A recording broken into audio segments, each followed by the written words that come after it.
This is probably our 25th year or more having these outdoor services, and someone from our church, different people from our church, do it every week, and it's a wonderful blessing, getting into the hearts and spirits of all the various people of our church as they lead us. And today it's Adam, and we're very, very grateful for the worship that he's planned for us today. Some of our prayer concerns, we want to remember Marcy Michaud on the death of her mom, and the funeral is coming up in Danvers, Massachusetts. She often worshiped with us when she came down to visit. Also Rick Higgins on the death of his mom this week, and that funeral will be happening in the next few days. On Friday, Alita and Rachel and I had the funeral for Eleanor Lobdell, who had been a part of Greenfield Hill Church for 100 years. She was born into this church, grew up into this church, married somebody from youth group, served in every imaginable capacity, and was 100 years old. Bob Stilson has been in the hospital this week, but is out and home, and will be at the 9:30 service. And we want to remember Bob Vasa and Jim Schnur at the Carrollton recovery. The subject of race is such an important one, such a difficult one for our country, and has been for a long, long time. It led me to do a lot of reading the last couple of years, and there's a whole spate of magnificent books out there on the subject of race in America. I found two that were particularly important that I've packaged together, and we've been selling throughout the church, looking for 20 volunteers who would be willing to read them and then join me in thinking them through in the fall. And I actually have some of the packets here today for $30. The interesting thing about both of these books is they focus on the church. So often we look at the state, at the government, at the community, at the mayor, at the first selectman. Everybody else is supposed to fix the problem. But both of these look directly at the church and say, we're the problem, and if we don't fix it, it's never going to be fixed. One by John Perkins, a legendary African-American civil rights leader from Mississippi. He actually says in the prelude of the book, this is my last book, last thing I'll ever write. And so it's his sort of last will and testament to American Christianity. Are you going to get right with God, including in the area of race and racism? The second book by a much younger North Carolina white pastor, and he says the same thing.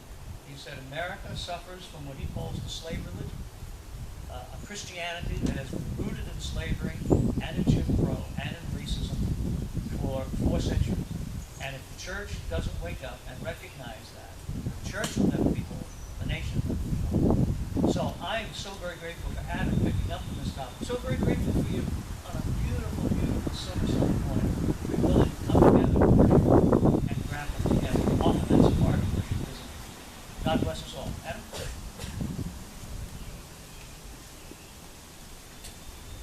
Remember, David did say that we have professionals that do this. We have a beautiful sanctuary across the street. I encourage you to go and see it. There's a service at 9:30. There are services next week. Please come out and be a part of it. It really is something. I remember reading somewhere that there are rules about prayer. You're not supposed to pray for wins and losses in sports. You're not supposed to pray for weather. That was absolutely written by somebody who never saw Derek Jeter come to the plate with the bases loaded, and it was absolutely written by somebody who wasn't running an outdoor service on Sunday. Thank you. And I hope you all have a bulletin. We're going to say our own morning prayer together. We gather by choice. We gather to feel together, to think, to share, to learn, and to love. We gather to honor and respect forces greater than ourselves. We gather to praise God, who encourages all these things. God, please watch over us. We are never, ever alone.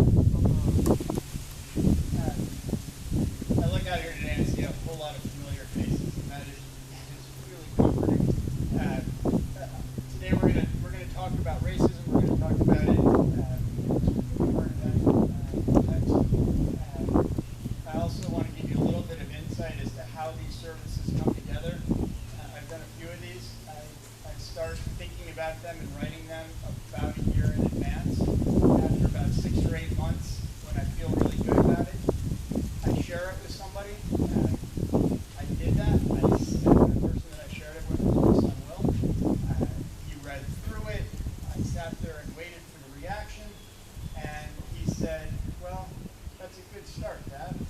Which in our household means you got work to do. So I went back and rewrote most of it. I was terrified of sharing it with him again. So instead, I've been practicing this with a man named Mariano Sanchez. Mariano is here. He's in the back to my left, to your right. Mariano is my Uber driver. Mariano went from an Uber driver to running his own car service, and he and I have become good friends. So Mariano, I'm hoping that today it sounds a little bit better out here than it does going over the Whitestone Bridge in traffic. A couple things. Microphones to me are always kind of interesting. When a microphone's around, people sort of behave in different ways. A lot of us see a microphone and flee. We absolutely run away. The feeling I have at this moment.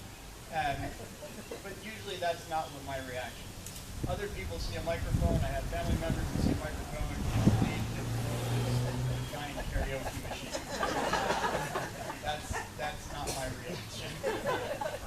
When I see a microphone, I feel Oprah Winfrey. Everybody remember when Oprah would come out to her show and she'd either be standing or usually she'd be sitting down and she'd say, you know, you chose a great day to be here, and then she'd sort of launch into her favorite things, and people would walk away with sheets or pillows or whatever it was that she loved.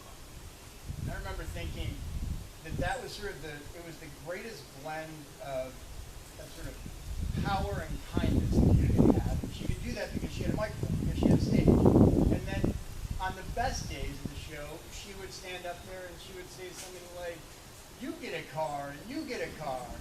Well, I don't have cars for you. But if you reach under your seats, you'll feel something under there. And today, you get a book. And you get a book, and you get a book. Please reach underneath your seats and pull them away.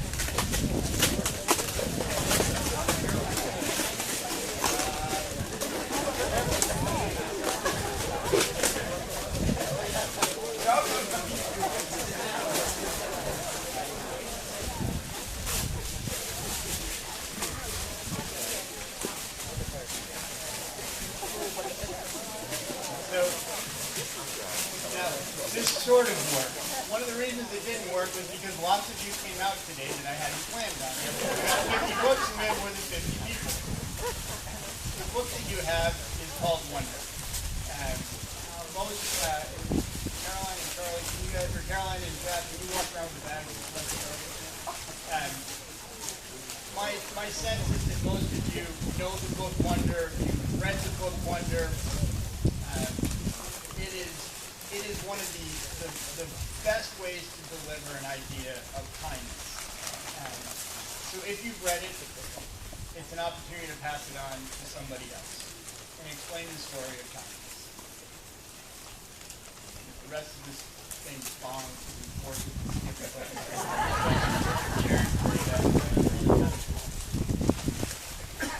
I want to explain one other part of planning out these services.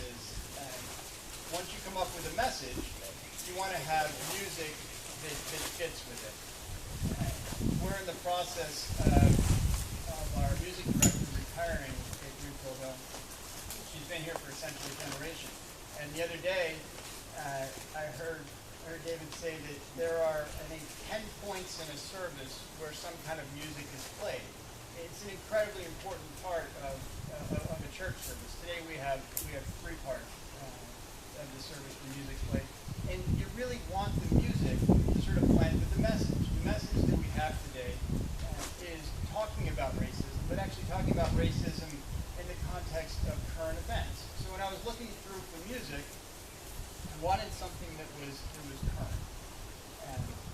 And I came across this article, and the article was about the protests in Hong Kong. If you've been following the news, you've seen millions and millions of people walking through the streets of Hong Kong, and they're protesting the idea of oppression, the idea that if they are found guilty of crimes, they can be prosecuted in mainland China, which is incredibly scary and oppressive. And the marches that they have been set to music.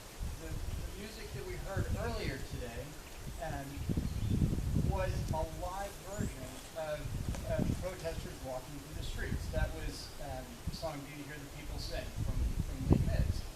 And at the end of it, you can hear clapping. And if you see videos of this, you'll see sort of impromptu bands pick up and hundreds of thousands, millions of people marching and singing that song. One of the things that happened was that the Hong Kong government came to the protesters and said, "You don't have a permit for these protests, so we can arrest you."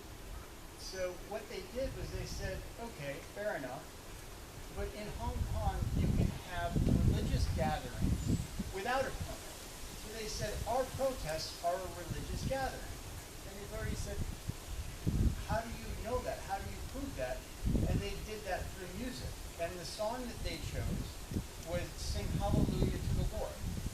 Now, I think that they chose "Sing Hallelujah to the Lord" because there's essentially 5 words to the entire song. These are not all native English speakers, and it goes over and over. It's probably the most simplistic religious song that you can find.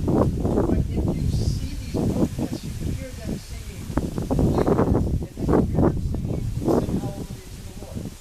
So from Victor Hugo to Les Mis to Hong Kong, you are offering and we receive. I have an offering, so it's right there.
Okay with the speaking part, not just okay with music.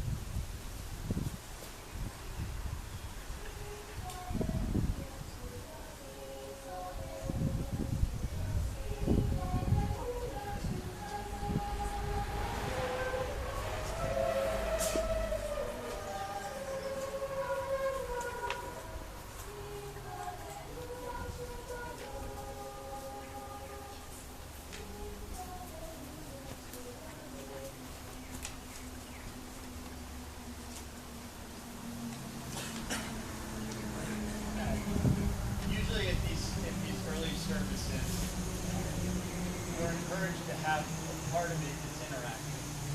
Questions, answers, discussion, pass a microphone around.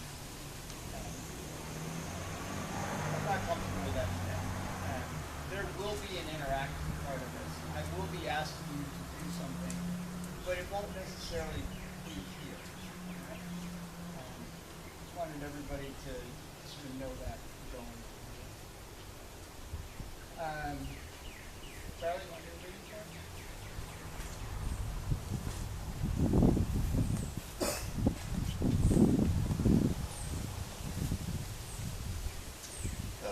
This is from the book of Luke, chapter 23. 2 other men, both criminals, were also led out with Jesus to be executed. When they came to the place called the Skull, they crucified him there, along with the criminals, one on his right and one on his left. Jesus said, "Forgive them, Father, for they know not what they do." And they divided up his clothes by casting lots.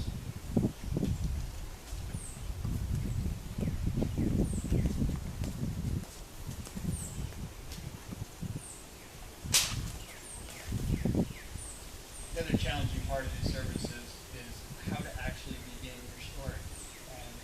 So what I did was I just stole this from paper. This is exactly lifted from a letter that he Every year I'm asked to talk to high school history students about Protestants and the civil rights movement.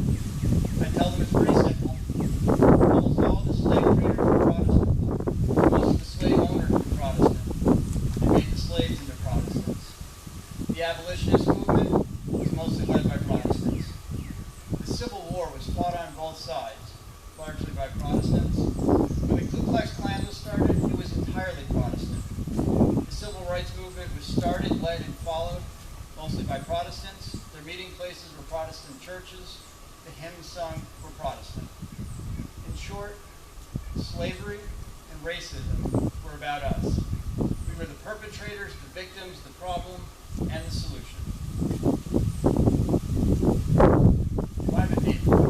This neighbor walks, and as he goes around the neighborhood, he follows the dog, and when the dog goes about him, the neighbor bends over with his bag, makes a little movement, stands up, the guy keeps on walking. He never picks up anything that his dog drops. Look out the window, you see this happen.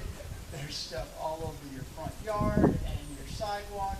It is absolutely maddening. Some of my neighbors are here today, and they can absolutely attest to this. I've got another neighbor who followed the guy, followed him like sort of a block behind, watched him, collected everything that the dog dropped, put it in a bag, went over to his house, rang the doorbell, and said, "You seem to have left this behind." True story. I mean, it's incredible, right? Absolutely a true story. And I've told that story many times. But that's not usually how I tell it. When I describe the neighbor, well, how do I usually describe him? There's an Indian guy who walks the dog. I describe him as the Indian guy. Doesn't really make any sense, right? When somebody calls me on and says, "Why is he the Indian guy, Adam?" Usually will. I say, "Well, look, I need you to understand something. Two guys stole an incredible amount of money from my company. And when they did that, they just about put us out of business. And they put my family through hell. They put me, my friends. It was absolutely unbearable what these guys did to us." And both of them were Indian. So when I give that explanation, it usually deflects from the idea that I called my neighbor the Indian guy. And people usually move on. But it's not right that I do that. That's incredibly wrong. And I do stuff like that more often than I'd like to admit. I make jokes, I make assumptions about people that aren't true, and it is wrong. And when I do that, I get incredibly disappointed in myself. I see it happen all the time. I see good people do racist things. And I don't know why it happens, but I know that it does. And just as I've learned how to deflect these things, I've seen other people learn how to deflect them as well. I see people constantly participate in something that is blatantly racist, and then they go into the mode of sort of excusing themselves by saying, "Look, what I really meant was..." Like, I'm not saying that the whole world's racist. And I'm not saying that there's no progress out there. There is. There are plenty of examples of improvement in racial relations, and we can definitely point to music, sports, and movies, and some we try to channel Oprah. But I find far more examples of systematic racism all around me. And it is easy to point fingers at this leader or that leader who encourages it or who allows space for it. But I don't understand why there are so many people that are so anxious to fill that space. I don't understand why there are so many people that want to get at somebody because of the color of their skin. We've got Facebook trying to regulate white nationalism. We've got special designation offenses called hate crimes. It is 2019, and I don't understand why we are still at this. And unfortunately, to understand racism, we don't have to go back to the slave trade or the Civil War. We don't have to revisit Jim Crow, Selma, Montgomery. We have current events. Think about how sickening that is to say. We have current events, which means now. We are so much better than this. We are so much better than these terrible current events. I want you to imagine a world without these awful events. No more Charleston Emmanuel Church shooting. No more Philadelphia Starbucks calling the cops.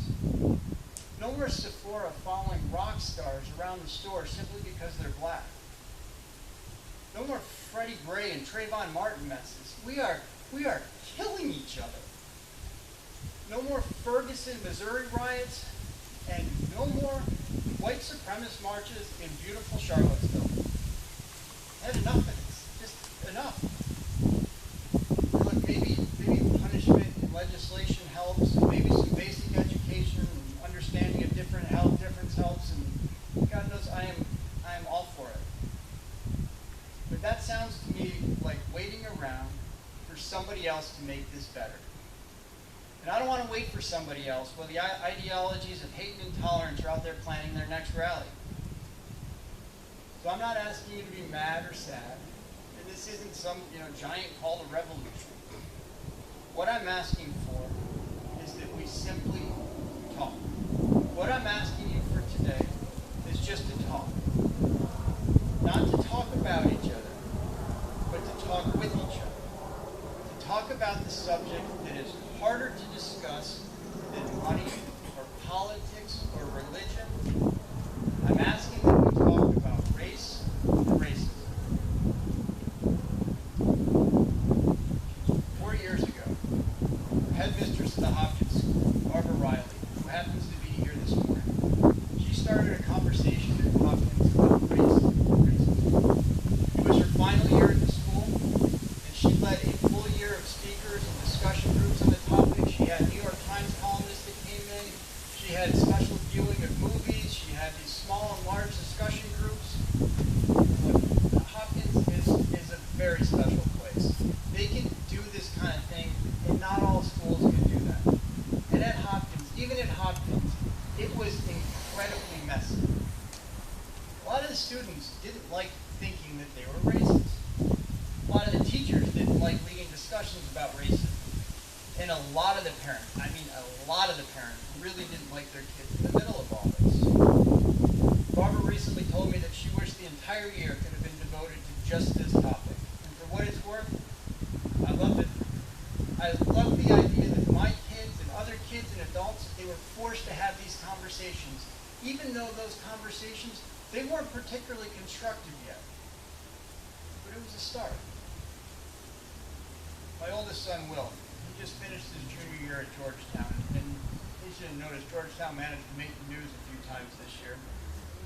The first time they made the news was that the school ran an enormous story about priests who were abusing students, and then the school systematically moved these priests on. Second time they made the news was that Georgetown had a tennis coach who was accepting bribes in exchange for helping to admit students into the school.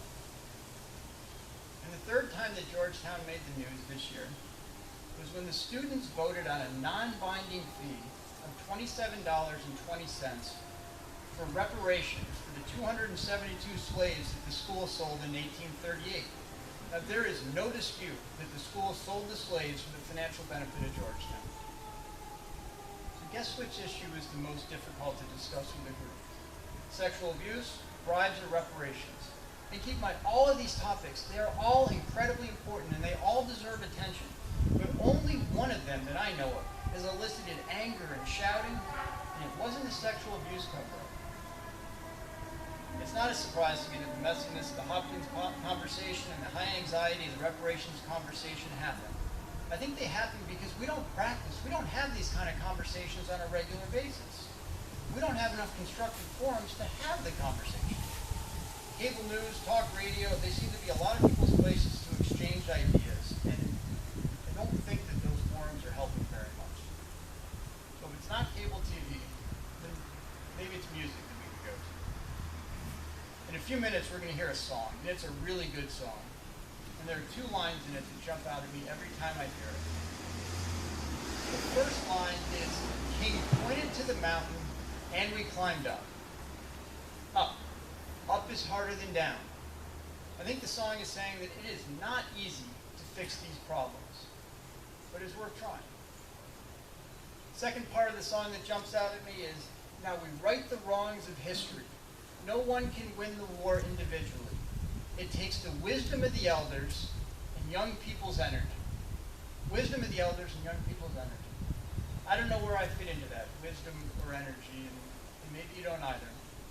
But I like the idea that we all have a job to do. If we can figure out what our role is, then we should go out and do it.